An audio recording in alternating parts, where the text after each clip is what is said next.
change which we have made to 1614 is a simple change, and it really clarifies that which is there already.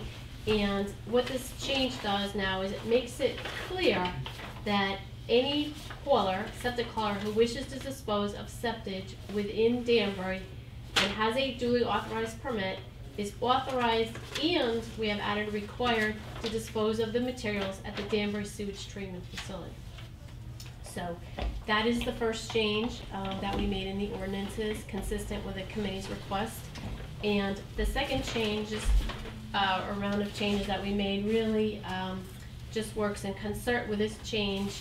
What we did was we also went into the definitions section, which is section 16.1 of our Code of Ordinances, and we have just tightened up our definitions a little bit, or further clarified again that which already exists, and they're fairly self-explanatory, but I'll just run through them. There's section 16.1, subsection 2. We have added a sentence which really further just clarifies the definition of sewage, to also add that sewage also means sludge or effluent produced from any subsurface sewage disposal system. That just tightens up our definitions a little bit. And the other recommended changes in section 16 parentheses 10, 16.1 parentheses 10, and what that does is that just changes our definition of sewage works. It just really modifies that which exists already, and it makes it consistent with the definition that is now being proposed in the zoning regulations, consistent with the first charge of this committee. So those definitions are parallel, and basically it provides that a sewage work is all municipal facilities owned or operated by the city of Danbury for the purpose of collecting, pumping, treating, and disposing of sewage. Within the parameters that it can, and I don't think we should go into that in undue detail or undue influence. There's a process now that has to be followed. I understand that there is now an application and an amendment that's been proposed, and that has to follow its normal course. We cannot influence that. The ordinance changes before us.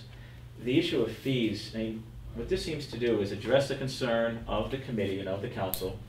It doesn't, and correct me if I'm wrong, Mr. Day or Corporation Counsel, Mr. Chairman, this doesn't increase the current permit fee. This doesn't increase the current fees per gallon to dump at the Danbury facility. This doesn't increase or impose any new regulatory schemes or requirements upon haulers. Is that all correct, through the chair? Yes. Correct. That's correct. But so we do all these things with no new costs, no new fees, no new regulations, but we address a concern that's been brought to this council, and I think that's a win for the city and for its residents.